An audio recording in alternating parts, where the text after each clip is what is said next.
I didn't ask for this job. That's the first thing I want to make clear because later, when everything went sideways, when the blood was on the floor and the station alarms were screaming, and I was standing between a 400-pound veteran royal and a squad of soldiers who were supposed to be on our side, people kept asking me if I'd volunteered for this detail. I hadn't.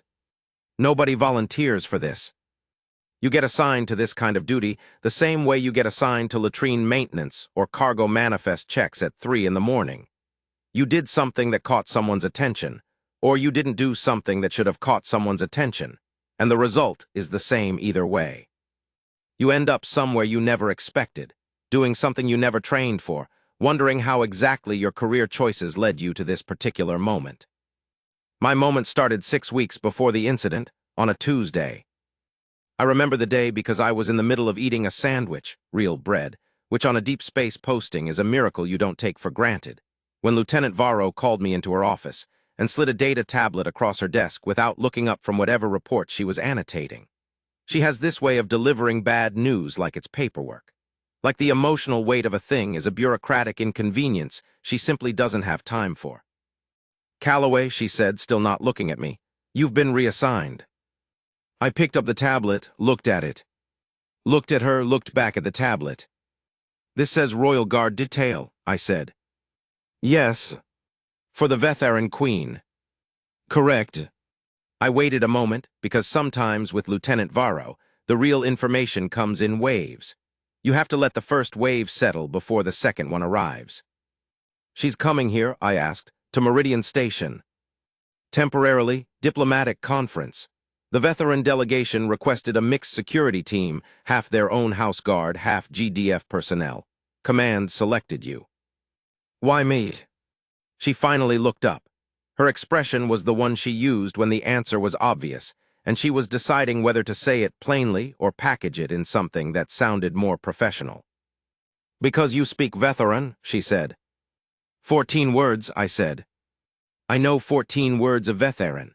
I took the cultural orientation module twice because the first time it crashed and I got credit for both runs. That's 14 more than anyone else on this station." She went back to her report. That was the end of the conversation, apparently. I stood there for another 3 seconds, tablet in hand, sandwich still waiting on my desk, and understood that my life had just changed in a direction I hadn't planned for. Meridian Station sits at the junction of 3 major trade corridors about 40 light-years from the nearest JDF fleet base. It's not a glamorous posting. The architecture is the kind of utilitarian gray that says we built this to function, not to impress. And the population at any given time is a rotating mix of traders, researchers, diplomatic couriers, maintenance crews, and whatever random assortment of species happens to be passing through. It's busy without being beautiful, loud without being exciting, the kind of place where things happen but rarely in ways that make good stories. Or so I thought before the Queen arrived. I had 6 days to prepare, which in practice meant reading everything in the GDF database about the Vetheran people and their royal hierarchy, most of which was either too vague to be useful or classified above my clearance level. What I could access told me this.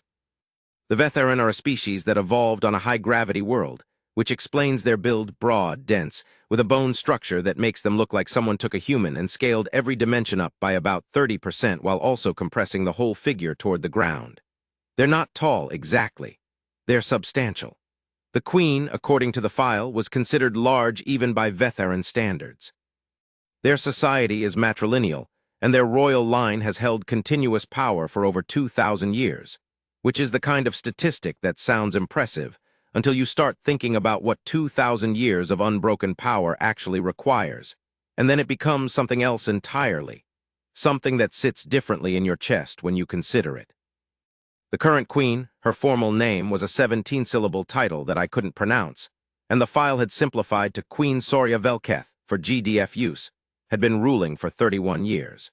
She negotiated 3 major interspecies treaties, overseen the integration of Vethar into the Galactic Cooperative, and survived 2 documented assassination attempts, both involving competing factions within her own noble council.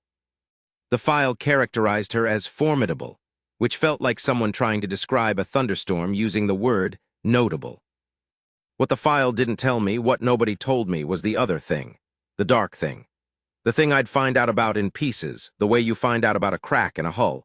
First you notice something small, something easy to dismiss, and then the pieces keep coming until you can't ignore the shape they're making. But I'm getting ahead of myself. The advance team from the Vetheran delegation arrived 2 days before the Queen. 8 house guards, they call them Velsha, which roughly translates to the Queen's shadows, and 3 diplomatic staff. The Velsha were everything the cultural file had suggested and more. They moved through Meridian Station like they were on patrol in hostile territory, which I supposed, from their perspective, they might as well have been. Their leader was a Velsha named Korath. He was introduced to me through a diplomatic translator, and his opening line, delivered flatly, without any apparent hostility but also without any apparent warmth, was, "The Queen's safety is primary. Everything else is secondary. You are secondary." "Understood," I said. He looked at me for a moment. The Vetheran have eyes that are set wider than human eyes, and a slight iridescence in the iris that catches light in unexpected ways. When Korath looked at you, it felt like being measured against a standard you hadn't been told about. "You are the human who speaks our language," he said. "A little," I said, and added in my best approximation of Vetheran, "Vethranal Sakar." Roughly, I learned slowly. Something shifted in his face. It wasn't exactly a smile. I don't think the Velsha were designed for smiling, but something eased very slightly, like a door that was locked opening 1 millimeter. "Acceptable," he said. That was the beginning of whatever I'd call my working relationship with Korath. It was prickly and formal and built on a foundation of mutual wariness, but over the next 2 days it became something that I'd eventually trust with my life. I didn't know that yet, though. Queen Soria Velketh arrived on stardate 2291.71, 6 days before everything unraveled. I was part of the welcoming escort at Docking Bay 7, standing in a line with 3 other GDF personnel and 4 of the Velsha, in full dress uniform, feeling acutely aware of how my standard-issue boots had not been shined adequately for this occasion. The docking collar pressurized, the hatch opened, and she walked out. I'd read the file, I'd studied the images. I thought I'd prepared myself for the experience of meeting a Vetheran queen. I was wrong. It's not that she was frightening, exactly. It's that she was present in a way that very few beings are. When Queen Velketh entered a room, the room reorganized itself around her, not because anyone moved, but because the psychological architecture shifted. You became acutely aware of where you were standing relative to where she was standing. You became aware of your own breathing. She was dressed in formal Vetheran court attire, layered garments in deep burgundy and black, with geometric patterns that I'd later learn were a visual record of her lineage going back 20 generations.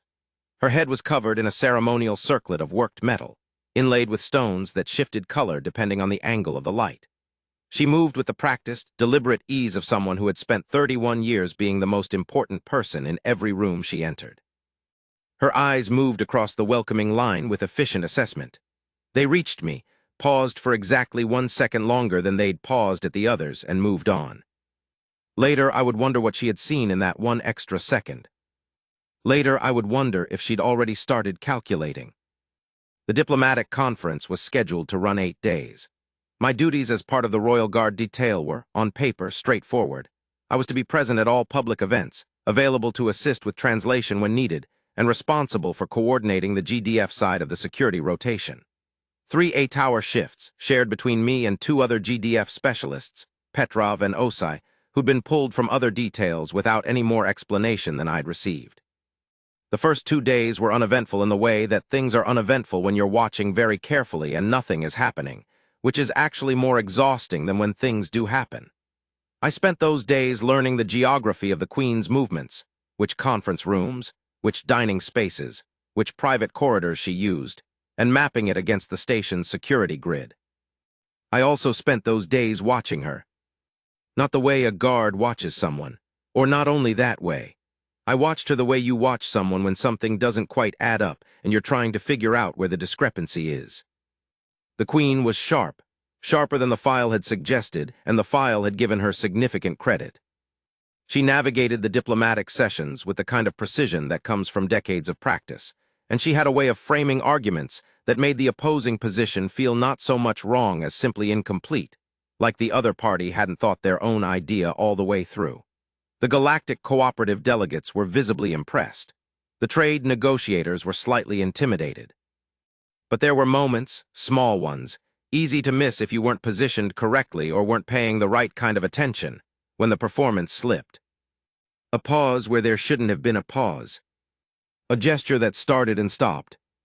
One evening in the corridor outside Conference Hall C, I saw her press 2 fingers to the inside of her wrist and hold them there for 3 seconds, eyes closed. When she opened them, the performance was back, perfect and impenetrable. I filed it, didn't know what to do with it, but I filed it. The first strange thing happened on day 3. I was running a routine security check, walking the perimeter of the Queen's private quarters, which occupied a section of Meridian Station's diplomatic wing, when I encountered Velsha Korath standing in the corridor outside her door. This was not unusual. What was unusual was his posture. Korath, in my 4 days of knowing him, had carried himself with the contained readiness of someone who expected conflict at all times and had made peace with that expectation. He was always still in the way that things are still when they can move very fast. Watching him was like watching something powered but idle. Tonight he was not still. He was standing with one hand braced against the wall and his head slightly bowed. And there was something in the way he was holding his weight that looked like a man who had just received news he didn't know how to carry. I stopped. He heard me, Velsha, hear everything and straightened immediately. The performance returned, almost as fast as the Queen's had in the corridor. "Specialist Calloway," he said. "Korath," I looked at him for a moment. "Everything all right?" "Routine," he said. It was not routine. I didn't push it because we hadn't reached the level of the working relationship where pushing was possible yet. But I made note of it. Back in my quarters that night, I pulled the Queen's file again and went through it differently this time. Not looking for background and context, but looking for gaps. Looking for what wasn't said. The file was thorough on her political career, her diplomatic record, her public history. It was almost completely silent on her health. One line, "No current medical conditions on record." No current medical conditions. Not excellent health, not standard Vetheran physiology. The specific phrasing of absence, which is its own kind of information if you know how to read bureaucratic language. I noted that too. Day 4. The diplomatic sessions were running long, and there was a reception scheduled for that evening. A joint event with the cooperative delegates, Vetheran delegation, and a collection of station officials and dignitaries that I understood to be approximately as welcome to me as a decompression event.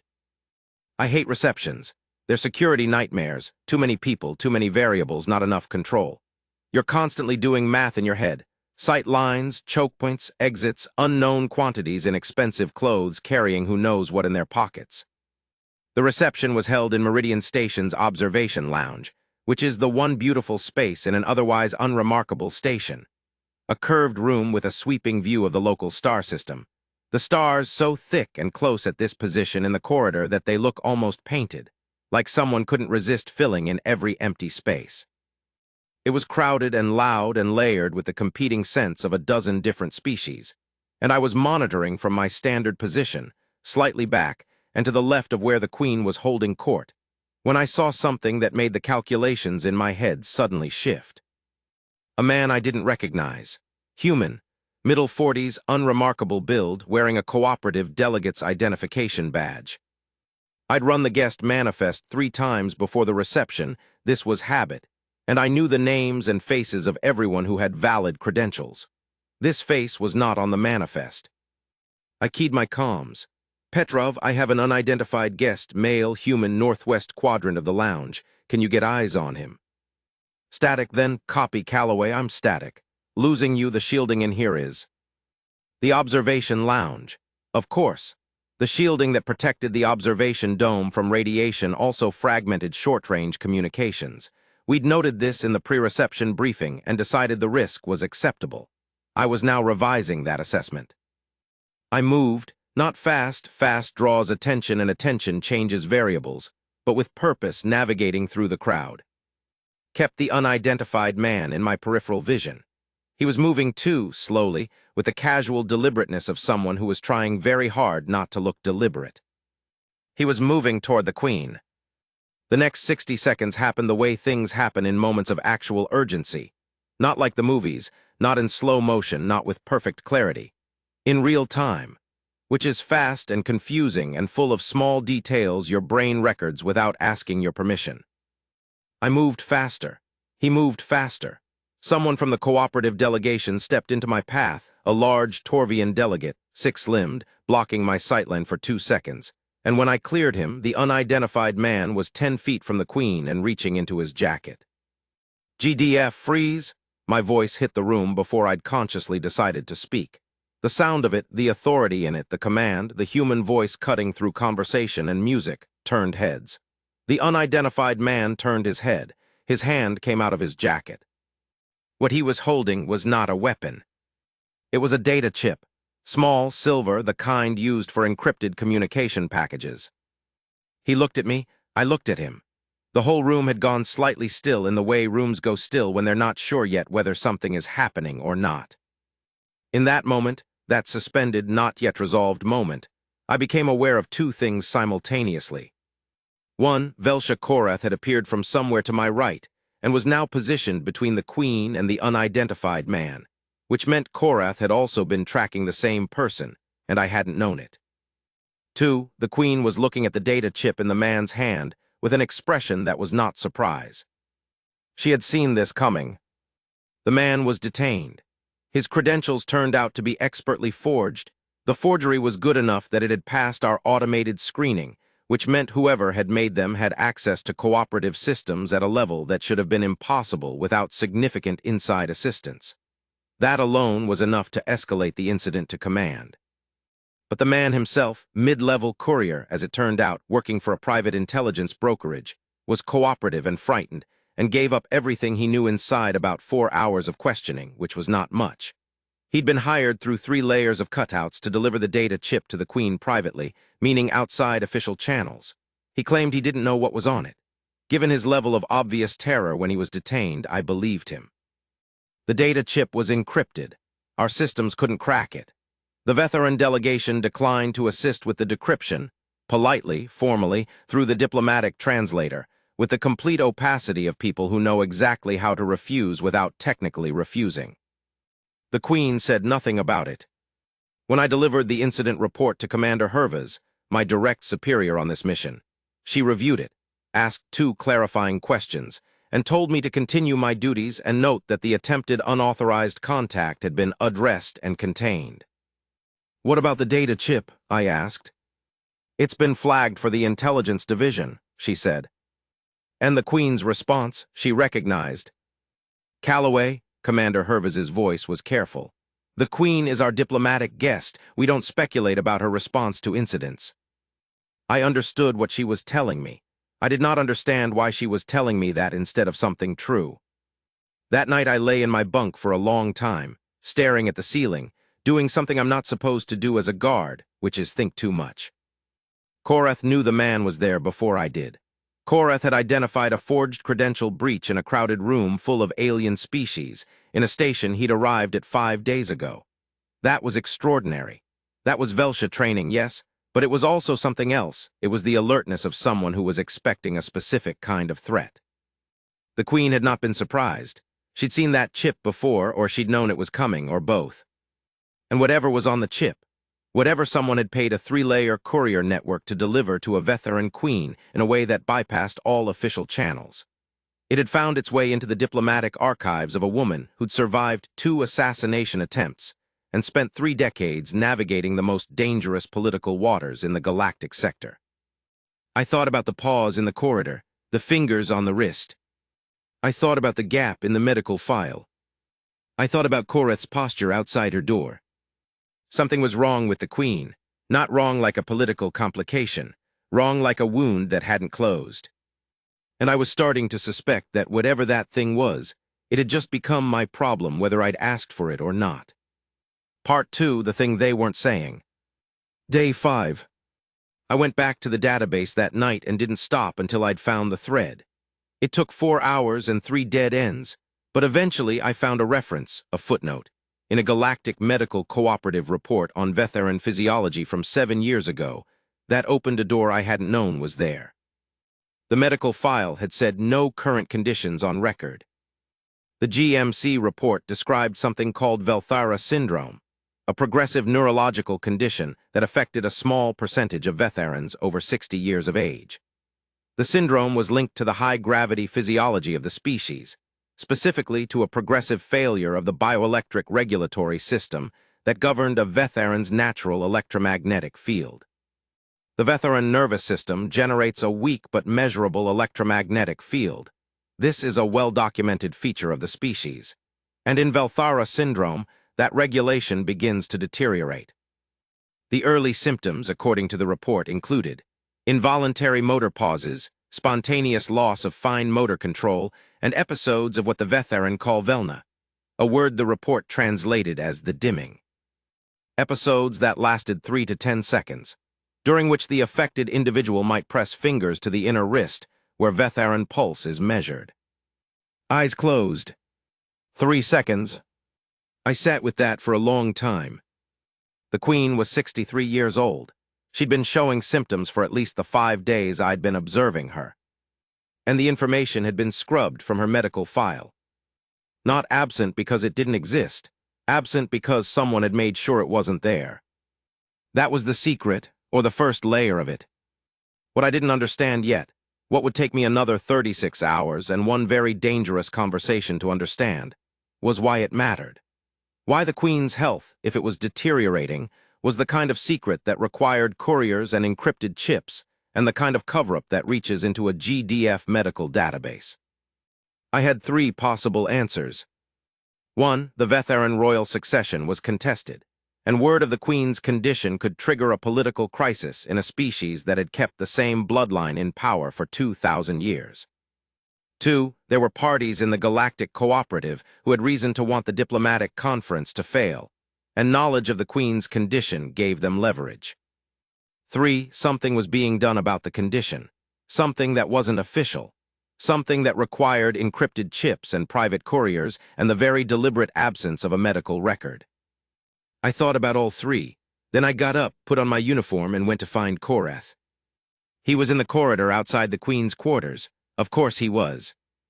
I stopped in front of him and stood there for a moment, because I needed to think about how to say what I was about to say. In the military, certain conversations have established formats, ways you approach a superior, a subordinate, a peer, a diplomat. This conversation had no established format, because it was not a conversation that was supposed to happen. Korath, I said. Specialist Calloway, you are not on shift. No, I said, I'm not. He waited. I know about Velthara, I said. The air in the corridor changed. I don't know how else to describe it. There was no physical change, no sound, no visible reaction from Korath's face, but something in the space between us became very different. Dense. Loaded. That is not your, he started. I know it isn't, I said. I'm not here because it's my concern.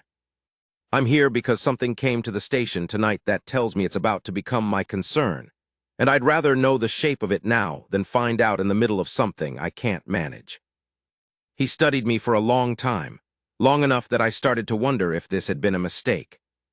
Then he said, in Vetharan, something I didn't fully catch, one of the 17 syllables I didn't know, but the tone was the tone of a decision being made.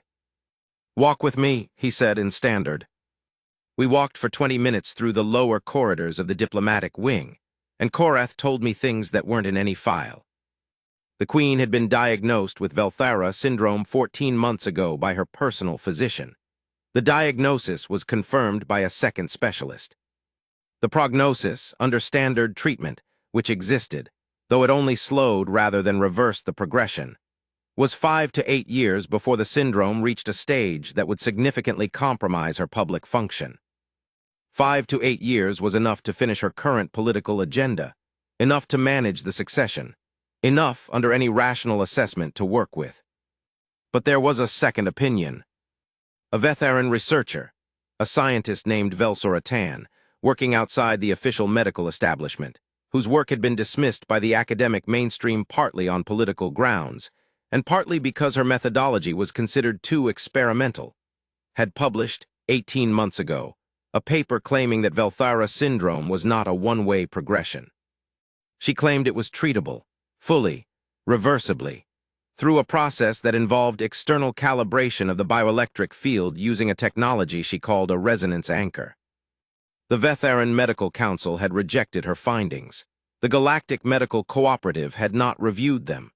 The paper existed in the academic record, but had received almost no attention. The Queen had read it. She contacted Velsoratan privately, Korath said. We were standing at a junction in the lower corridor in a part of the station where there were no cameras. I knew this because I'd mapped the security grid myself, and I suddenly understood that Korath had also mapped it. 18 months ago, the contact was unofficial, outside all diplomatic channels.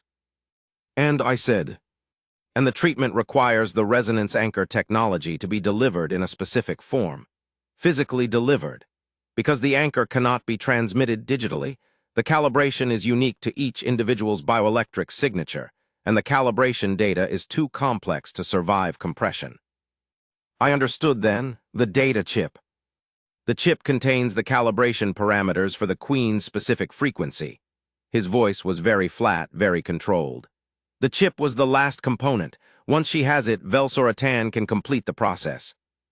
Why not do this through official channels? I asked, though I was already working out the answer. Because, Korath said, the Vetharan Noble Council does not know about the Queen's condition. If they learned of it, certain members would accelerate succession planning. There are factions who have been waiting for a reason to force a transition of power for 15 years. And if the treatment works, then the Queen continues to govern. The diagnosis remains private. The Council never knows. The transition they've been engineering never happens. I stood in the corridor and let all of it settle. The Queen wasn't hiding a weakness. She was hiding a cure, and the cure was dangerous not because of what it was, but because of what its existence implied. The existence of a private treatment meant the acknowledgement of a condition.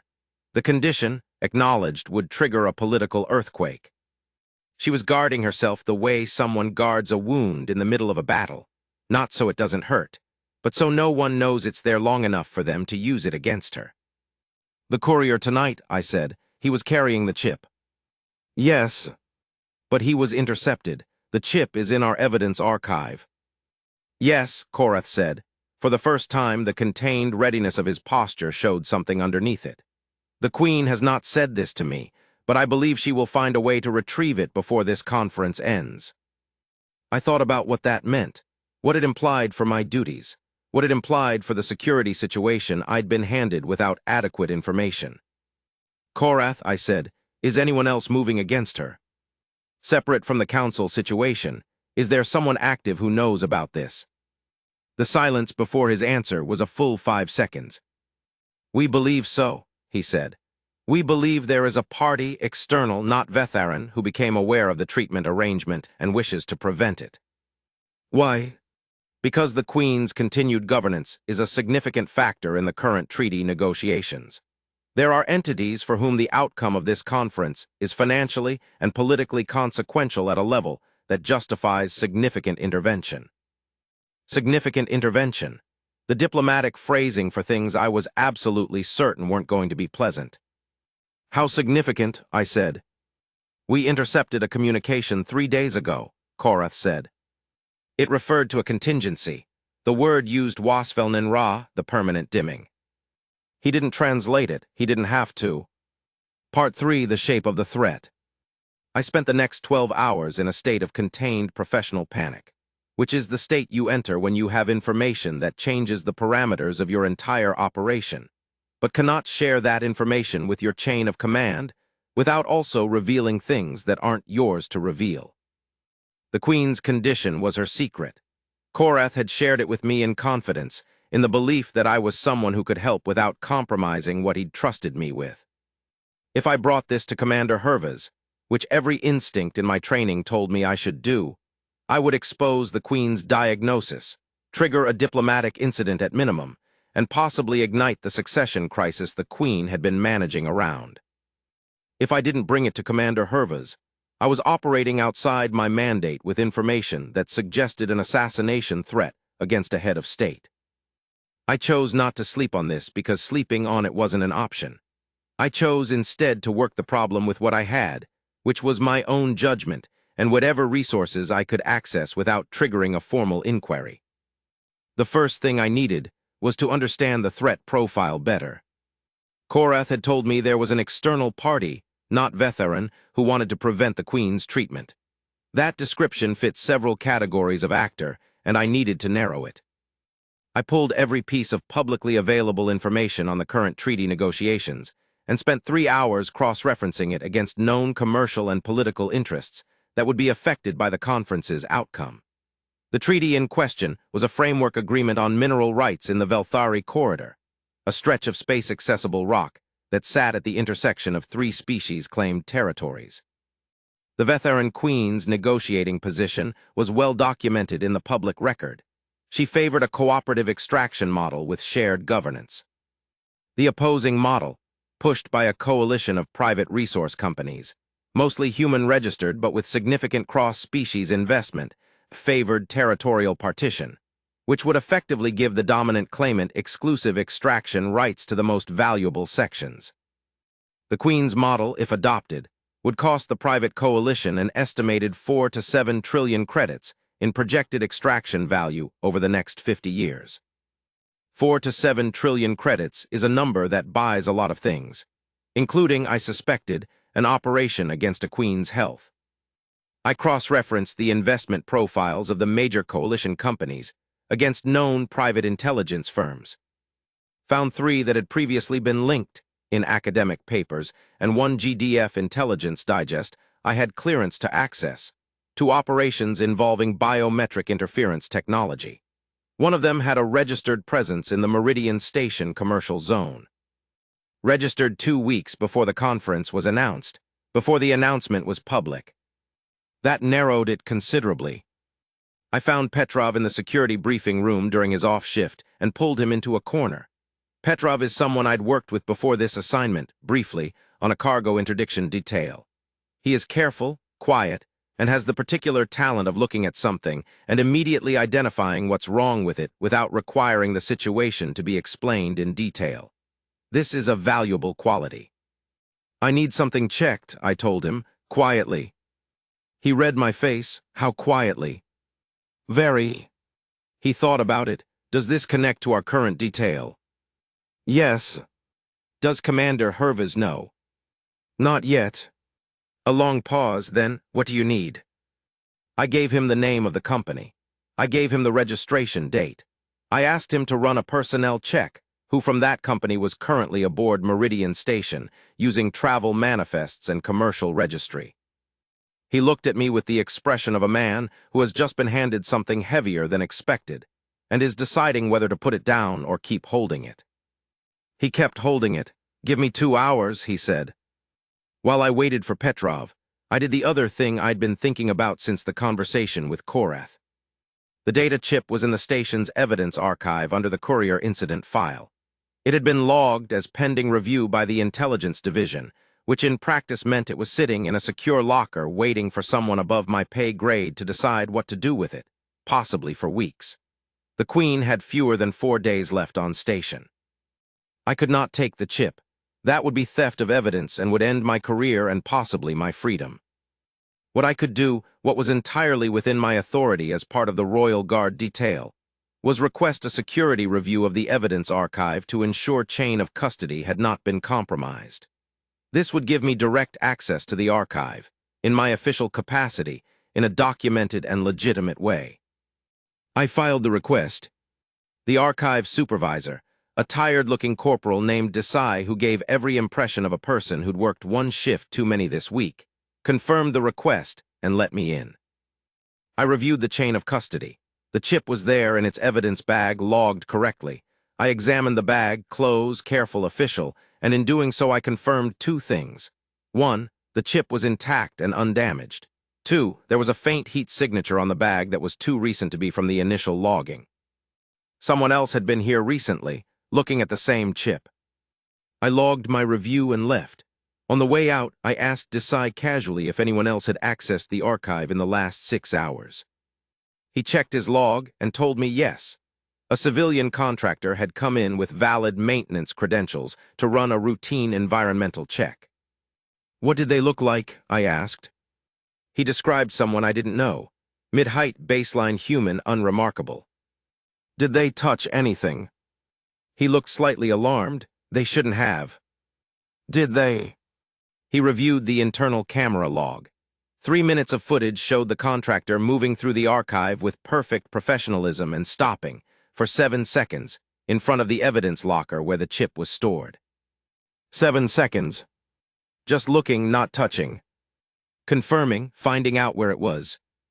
"Lock that archive down," I told Desai, with the authority of someone who had just made a decision that he might not have the rank to make and had decided to make it anyway. "Nothing in or out without my sign-off. Flag it to Commander Hervas." Now I had to tell Hervas, some of it at least. I gave Hervas the version without the medical context. I told her we had reason to believe the data chip was a target, not just the failed delivery attempt, but an active second-party interest in its location.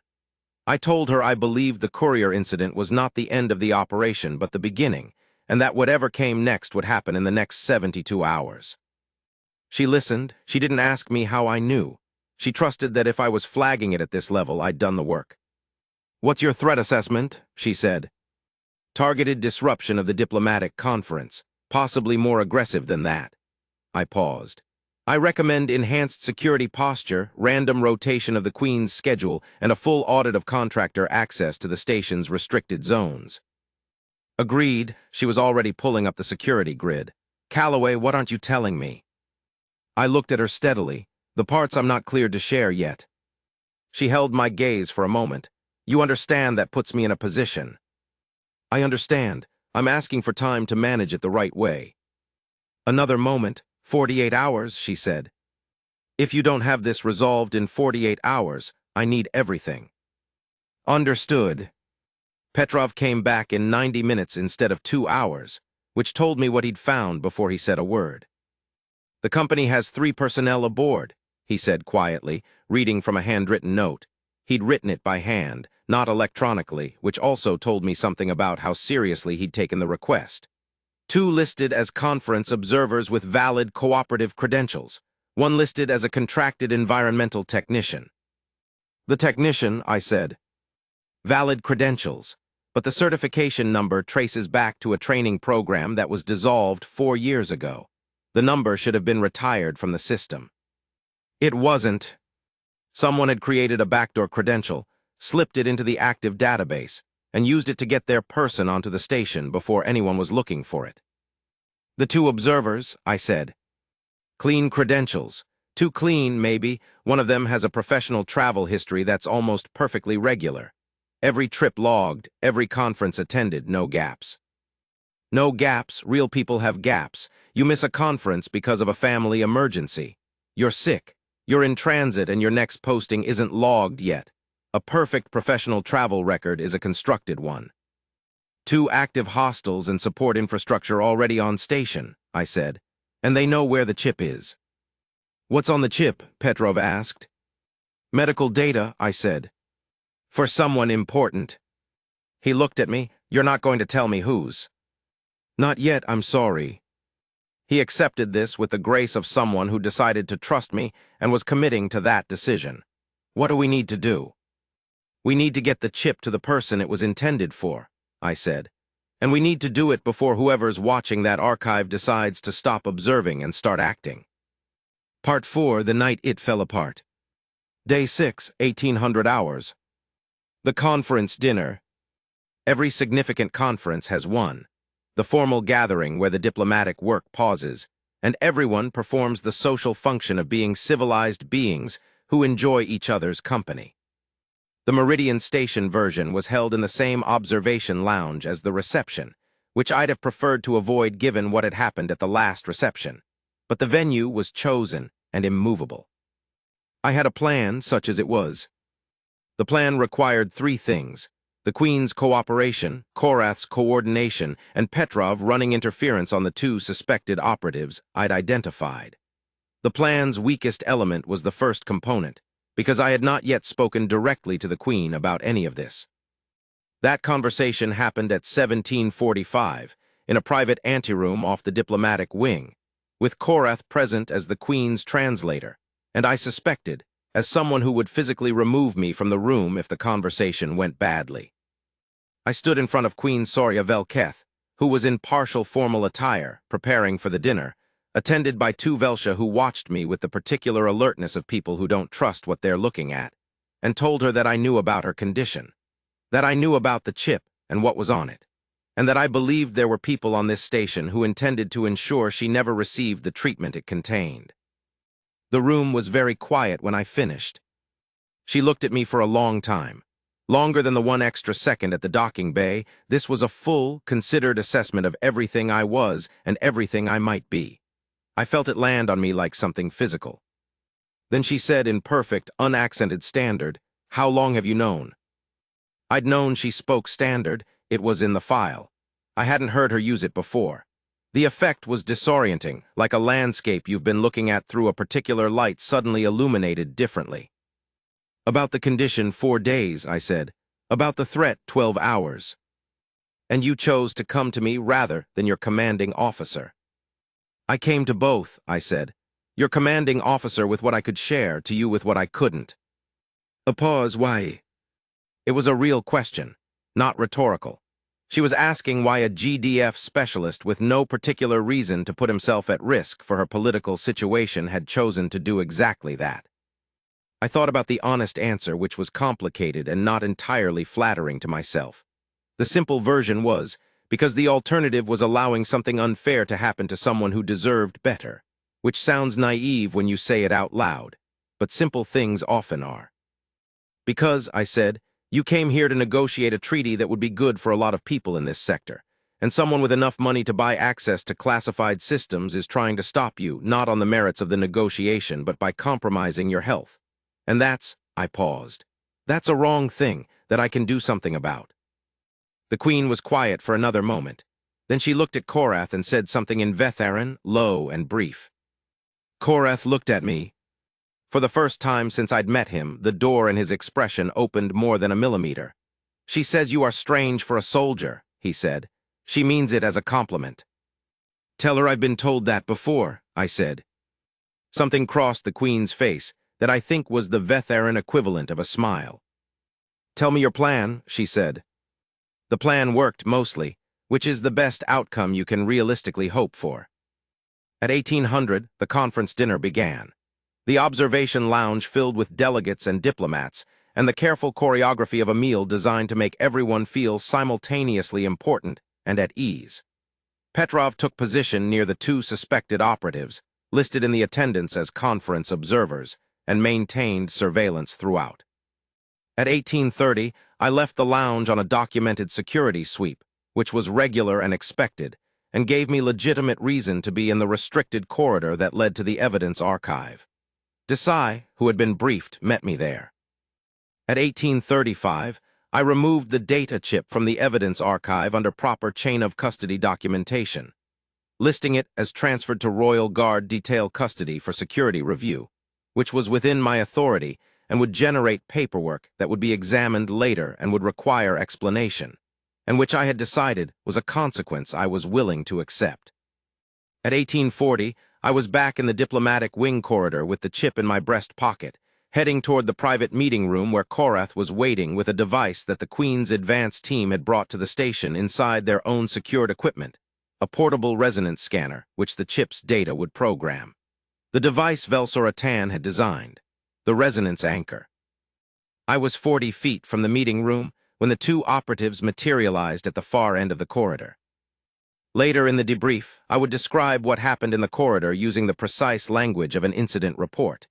I would describe the confrontation, the weapons drawn, the orders given, the outcome. I would use words like engagement and restraint and secure. What I actually remember is simpler and messier than that. I remember seeing them at the far end of the corridor, the 2 operatives, no longer in their observer roles, no longer pretending at anything, and understanding in a fraction of a second that they'd been tracking me, that they'd known from the moment I pulled the chip from the archive. I remember the weapon that came up. A disruption emitter, not lethal at standard settings, but capable of inducing seizure-level neural interference, which against a patient with Velthara syndrome would be the equivalent of catastrophic. They weren't here for me. They were here to follow me to the Queen. I did not have a clear shot. I had a corridor with the wrong geometry, too narrow, cover too far to be useful, and the door to the meeting room behind me. If I backed toward the door, I led them directly to what they were looking for. I moved forward instead. That probably sounds braver than it was. The truth is that forward was the only direction that made tactical sense, and fear, the specific, clarifying fear of a situation with no good options, has a way of narrowing your choices to the ones that actually exist. I moved forward and to the right, toward the partial cover of a recessed junction, and called Petrov on comms. I have 2 hostiles. Sublevel Corridor 6 need immediate backup. Copy, Petrov said. 30 seconds. 30 seconds. I had training that had prepared me for a lot of things. 30 seconds was manageable if I could keep them from advancing. I pressed against the junction wall and assessed. The operative on the left was positioning for the shot. The one on the right was hanging back, covering, keeping the corridor behind them clear, preparing for the follow-through. Professional, very professional. I pulled my sidearm, announced myself, GDF, drop your weapons, and received, as I expected, no compliance. The operative on the left adjusted aim.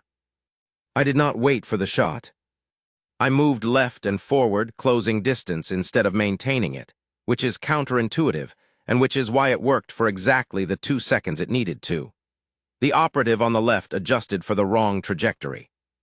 I came in low, inside the effective range of the disruption emitter, and we were in a physical engagement before either of us had quite resolved how that had happened.